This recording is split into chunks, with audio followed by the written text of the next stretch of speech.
Halo teman-teman semua, perkenalkan saya Yuni Astuti. Nah, di video kali ini saya akan membahas mengenai kerangka konseptual akuntansi. Nah, di sebelah kiri saya sudah terdapat mind mapping mengenai kerangka konseptual akuntansi. Untuk penjelasannya, tetap simak video berikutnya ya teman-teman. Yang pertama yaitu mengenai kerangka konseptual, di mana kerangka konseptual ini dimaksudkan untuk bertindak sebagai suatu konstitusi dalam proses penetapan standar. Tujuannya adalah untuk memberikan pedoman dalam penyelesaian perselisihan yang timbul selama proses penetapan standar. Selanjutnya itu mengenai keuntungan dari kerangka konseptual. Yang pertama yaitu memandu FASB dalam membuat standar akuntansi. Yang kedua itu menjadi kerangka acuan untuk menjawab pertanyaan-pertanyaan akuntansi yang tidak memiliki standar resmi yang spesifik. Yang ketiga itu menentukan batasan pertimbangan dalam membuat laporan keuangan. Yang keempat, meningkatkan komparabilitas dengan menurunkan jumlah metode akuntansi alternatif yang tersedia. Nah, selanjutnya itu konsep-konsep sasaran, di mana dalam konsep-konsep sasaran ini membahas mengenai SFHC nomor 1 dan SFHC nomor 4, di mana dalam SFHC nomor 1 menyajikan sasaran dan maksud akuntansi untuk perusahaan bisnis, sedangkan dalam SFHC nomor 4 menyajikan sasaran dan maksud dari akuntansi untuk organisasi non-bisnis. Yang pertama yaitu mengenai tujuan pelaporan keuangan oleh perusahaan bisnis. Yang pertama dapat berguna bagi calon investor maupun kreditor. Yang kedua dapat memberikan informasi mengenai sumber daya ekonomi dari perusahaan tersebut.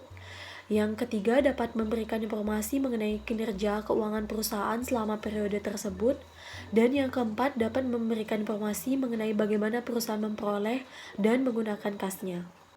Yang kedua yaitu tujuan pelaporan keuangan oleh organisasi non-bisnis. Yang pertama yaitu dapat memberikan informasi yang bermanfaat dalam pengambilan keputusan mengenai alokasi sumber daya.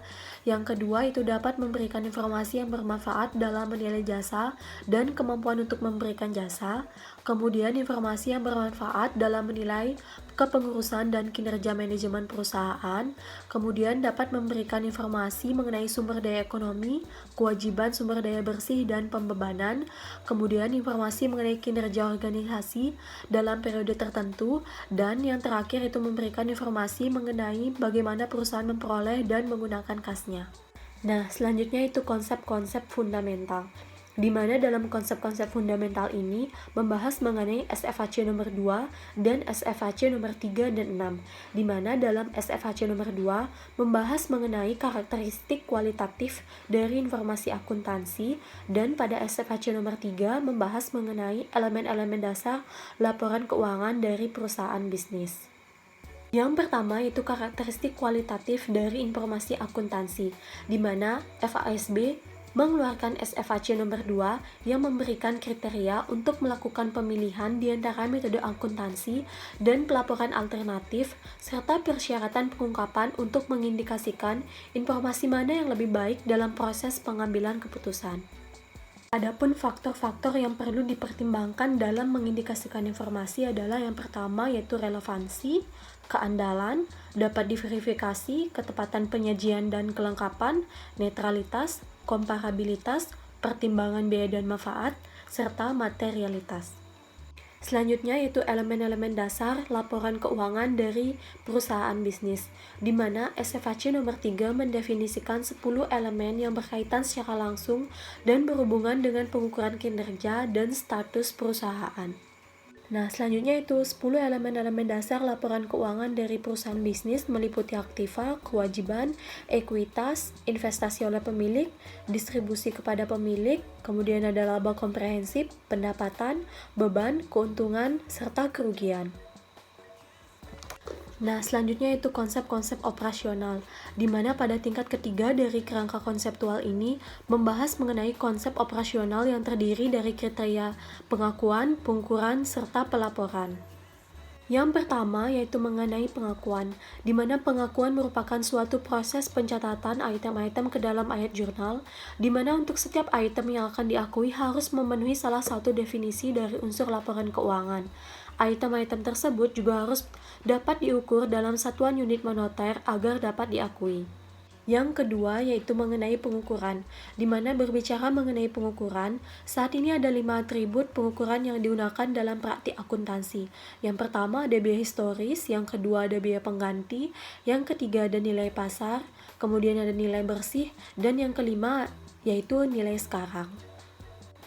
Yang ketiga yaitu mengenai pelaporan, di mana kerangka kerja konseptual juga mengindikasikan bahwa seperangkat utuh laporan keuangan sangat diperlukan untuk memenuhi tujuan pelaporan keuangannya. Seperangkat utuh laporan keuangan tersebut harus melaporkan posisi keuangan pada akhir periode, laba bersih selama periode, arus kas selama periode, investasi oleh pemilik atau distribusi kepada pemilik selama periode, serta laba komprehensif selama periode tersebut.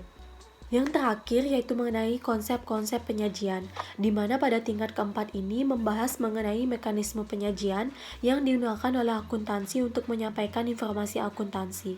Terdapat 4 asumsi dasar yang melandasi proses penyusunan laporan keuangan, di mana asumsi dasar ini disebut dengan postulat akuntansi yang terdiri dari yang pertama yaitu asumsi unit moneter, asumsi entitas ekonomi atau bisnis, asumsi periode akuntansi, dan asumsi kesinambungan usaha. Nah, pada tingkat keempat ini juga terdapat 4 prinsip dasar akuntansi. Yang pertama ada prinsip pengungkapan penuh, prinsip pengakuan pendapatan, prinsip biaya historis, dan prinsip penandingan. Baik, sekian video mengenai penjelasan materi kerangka konseptual akuntansi. Semoga video ini dapat bermanfaat bagi teman-teman dan dapat menambah wawasan untuk teman-teman yang telah menonton. Terima kasih untuk teman-teman yang telah menonton video ini. Jangan lupa di like dan di komen ya. Terima kasih.